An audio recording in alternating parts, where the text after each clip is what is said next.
So అలాగే ధనాన్ని పోగు చేసే సందర్భంలో ఏమిటి ప్రయోజనం? ధనాన్ని పోగు చేయడానికి ఏదైనా ఓ ప్రయోజనం ఉండాలి. మీరు 1000 పోగేసినా 1,00,000 పోగేసినా ఓ ప్రయోజనం ఉండాలి.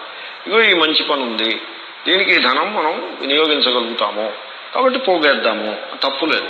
అంతేగాని ముందు పోగే తర్వాత చూద్దాం అంటే వాడిని మూఢాహన అనాల్సి ఉంటుంది. ఎందుకంటే ఈ ధనాన్ని పోగేసి కూర్చుంటే దీన్ని రక్షించటం, ధనం మనల్ని రక్షిస్తుందని మన భ్రమ.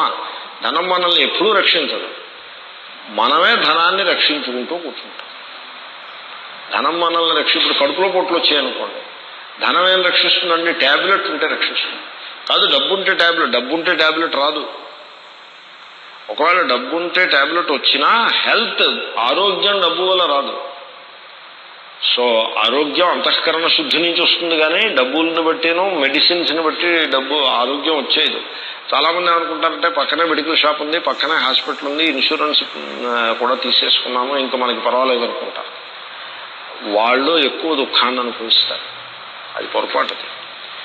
ఇవి సెకండరీ, అవి ఉంటాయి. ప్రైమరీ ఏమిటంటే ధనము ఒక మోతాదు మించి పోగు చేస్తే దానిని రక్షించాల్సి ఉంటుంది. భుంజంతి ధూర్తాహ కృపణస్య విత్తం. ఇది నేను చాలాసార్లు చెప్పాను. ఈ కృపణుని యొక్క విత్తాన్ని, అంటే ఈ లోభి యొక్క ధనాన్ని ధూర్తులు భుజిస్తారు. వాడు దాన్ని అనుభవించేది ఉండదు, దానం చేసేది ఉండదు. వాడి తర్వాతి కాలంలో ధూర్తులు వచ్చి, అంటే కొడుకులు మనవాళ్ళు వీళ్ళందరూ వచ్చి వాళ్ళేమో ఆ డబ్బుని దుర్వినియోగం చేస్తారు.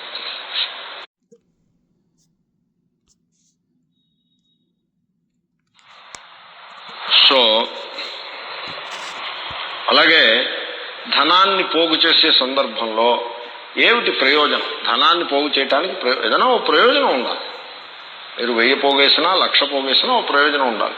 ఇగో ఈ మంచి పని ఉంది, దీనికి ధనం మనం వినియోగించగలుగుతాము కాబట్టి పోగేద్దాము, తప్పులేదు. అంతేగాని ముందు పోగే తర్వాత చూద్దాం అంటే వాడిని మూఢాహన అనాల్సి ఉంటుంది. ఎందుకంటే ఈ ధనాన్ని పోగేసి కూర్చుంటే